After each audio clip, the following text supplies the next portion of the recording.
I think that one thing we can all relate to is the process of having negative thoughts. You don't really control them, they just come to mind seemingly out of nowhere, and you start to associate that with being yourself. They come to your head, therefore, you're like, oh, these are my thoughts. I caused these thoughts. This is what I really think. But that's really not the case. For the longest time, I just realized that if you live your life a certain way, and you're likely to follow those thoughts, like say for example you have a thought that says, oh, I'm trash at this thing. So then you never try to do that thing. You never try to get better. You never put yourself out there to risk, you know what I'm saying, having all your aura exposed and you being confirmed to be bad at that thing.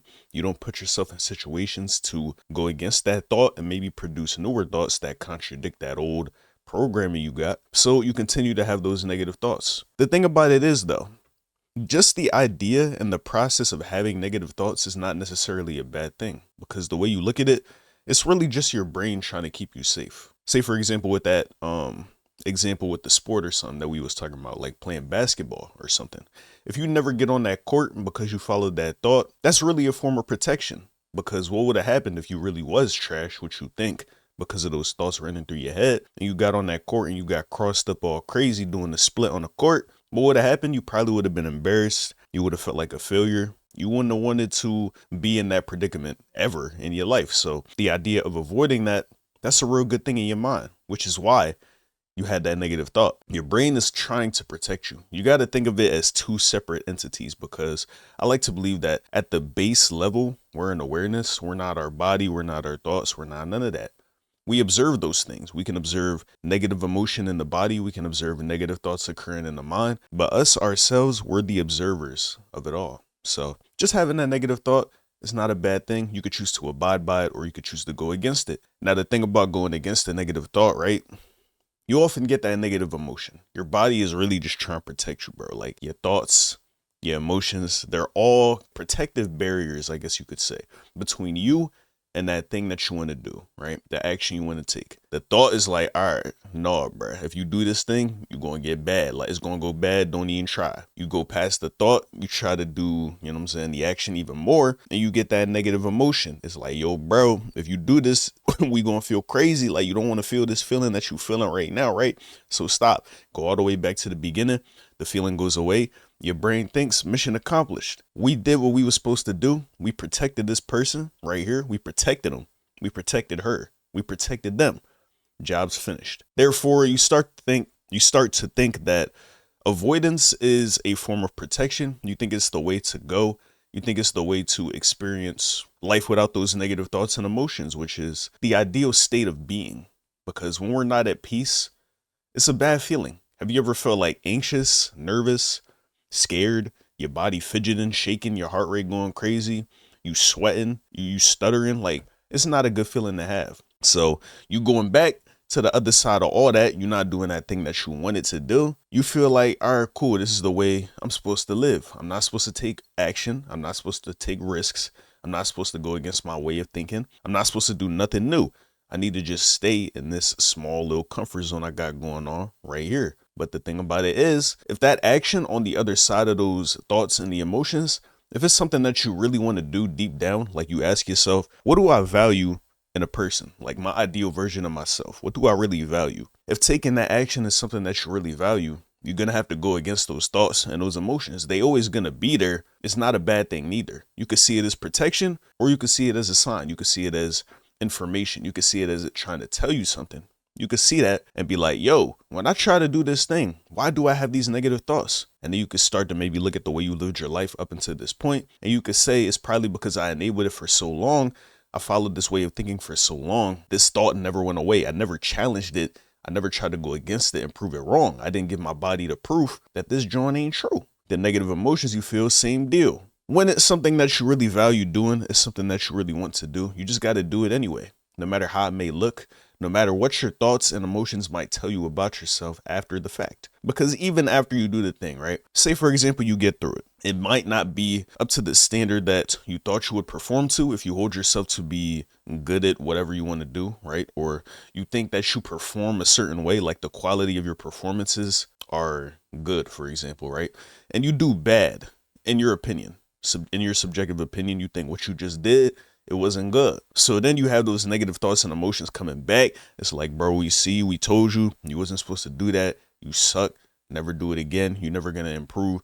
You did so many things wrong. You thinking about the perfect, execution of the thing that you did. And you're like, yo, the distance between me and the perfect execution, I would never get there. So why even try? And that's the trap that we often fall into. It's the trap that I fall into all the time, every single day. I worry so much about being embarrassed.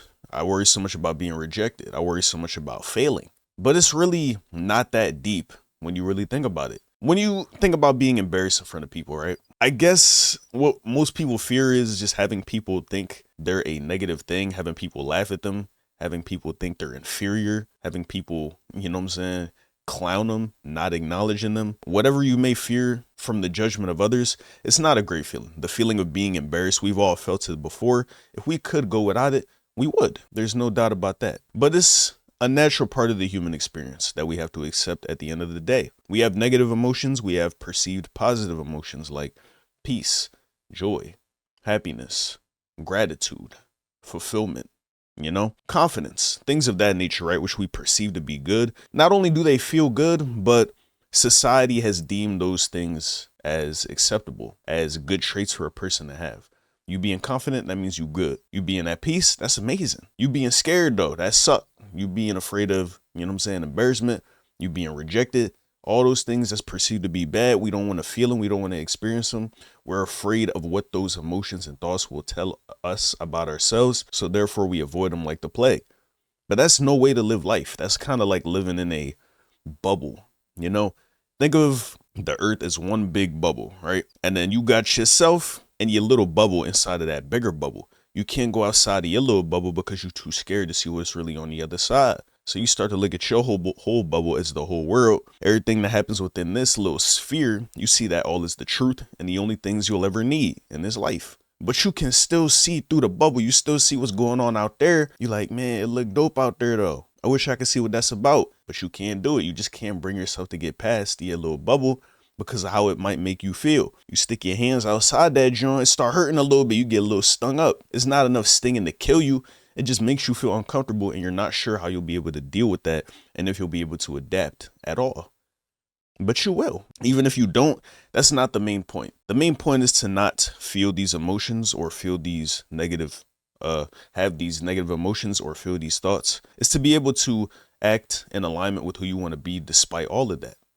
Despite the thoughts that you have, despite the emotions that you have, despite how things might go, as long as you know internally who you are and what you value, nothing that happens on the external can really shake you, or at least it shouldn't.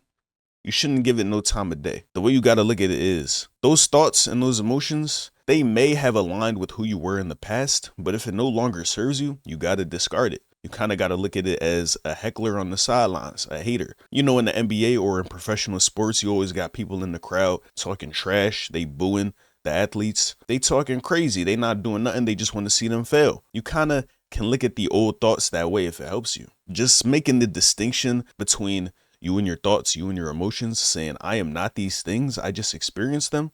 I noticed them. I observed them, but I could still be me in spite of those things. That's true power right there. And once you're able to tap into that, you'll be unstoppable, honestly, because once those things don't stop you, nothing else will. No matter what anybody else has to say about you, no matter how people look at you, no matter how those negative thoughts and feelings keep making you feel about yourself, as long as you know that your base is peace, your base is yourself, and your base is just being okay with being who you are, everything else is just clouds. It's just cloudy. It just blocks you from that truer version of yourself. And in order for you to discover that, you kind of got to get through all the mess that life has made you deal with. Say, for example, you learned earlier on in your life that being embarrassed, it sucks. Getting rejected, it sucks. Failing, it sucks. You kind of got to get rid of all that programming that life made you build up. So in order to protect yourself from those bad things, you've built up this persona who avoids these things or only moves in a certain way for so long in order for you to not come in contact with those negative emotions no more. You kind of just got to get rid of all the murky, cloudy mess in the way of your true self. Your true self is at peace. Your true self is cool with who you are. Your true self is confident. Your true self is happy. Your true self is fulfilled, but you just got to get rid of all the muck in the way that stands in the way between you really realizing that. Because it's not about gaining nothing you don't already have. It's just about uncovering what's already there and what has been there the whole time. Once you really make that mental shift and look at life like that, as opposed to you have something that you need to get versus something that you just need to discover that's already yours, that you had all along, things start looking different. You'll still feel those thoughts, or you'll still feel those emotions. You'll still have those thoughts, but you just are no longer controlled by them. That's the difference that really leads to freedom, I feel. True freedom in the realest sense. Some days those thoughts will be louder. Some days they'll be wishy-washy, like they don't really affect you like that. But the important thing is sticking through it no matter what. No matter if it's very strong, no matter if it's real weak, as long as you have the discipline to keep moving in alignment with who you know you really are, nothing will faze you, no matter how it may make you feel. If you look at it objectively, look at the reality. You still did what you had to do at the end of the day. You're not nervous. You're not anxious. You're not a failure. You're not embarrassed. You're just experiencing those things. They are not you. It's just something that you got to deal with in order to become the real you. You feel what I'm saying? So I hope this video helps you guys. I hope it maybe gave you a different perspective on this whole matter of thoughts and emotions and things that we kind of choose to associate with unconsciously, subconsciously, because we've been living that way for so long. Just know you don't got to keep abiding by those old rules. You could, but if you don't want to, you don't have to. You always have the ability to do what you want to do, no matter how it may look. Just know those thoughts, those self-critical thoughts, they're not even yours. They're just trying to keep you small, keep you safe, trying to keep you from any risk at all, because risk is uncertainty. That's danger. The things that your body and your brain can predict, that's safeness, which is why your body is, you know what I'm saying? It has no problems with you doing the things that you've done for so long that you're comfortable with them. But think about it like this. If you do something that you're uncomfortable with for long enough, eventually it will become comfortable. No longer will your body react in such a negative manner. The thoughts won't be so loud. The emotions won't be so potent. If you do that uncomfortable thing for long enough, it will eventually become comfortable. It will become a part of your comfort zone. So you just got to push that boundary long enough to the point where it no longer phases you. It becomes second nature. Your brain no longer interprets it as some big event that you have to do perfectly. Just something for you to experience, which is what life is all about at the end of the day. We overcomplicate it and it's easily done. No one's free of that fact. We all overcomplicate life at some current point in time. But I feel like the real meaning of it is to find your purpose and chase that journey relentlessly until you find it, until you achieve it. Even if you don't achieve it, it's the journey that counts. As long as you feel like you're in alignment with who you need to be, I think that's the real goal. Some people find that alignment by reaching their goal or reaching their purpose. But just the act of doing it oftentimes, it gives you that same feeling. Because all those things that we think we want, we don't really want them. We just want how they will make us feel. But if you choose to feel that way right now, there's really no need for you to achieve that thing that you want so bad. You stop looking at it as, I need to achieve it. You start saying, it would be nice if I could achieve it. Nah, but I'm good without it. I'm good with it, good without it. And I feel like that's the truest, freest way to live your life. Just in content, just being content, being neutral, saying, I'm good with just me. All these things, I do want them, but I don't need them. I'm cool with just being who I am. And that's the person I want to strive to be. And if you're anything like me and you're watching this video, you're probably the same way. So let me know what you thought of the video. Let me know if you heard this mindset before, if you agree with it, if you align with it. Let me know what you're dealing with that might be similar. What's stopping you from really taking the next step to be the person you want to be, to achieve what you want to achieve. I'd be very interested to know. Make sure to like the video, comment, and subscribe. I appreciate y'all watching, as always. And until next time, I'll catch you guys later. Love y'all. Peace.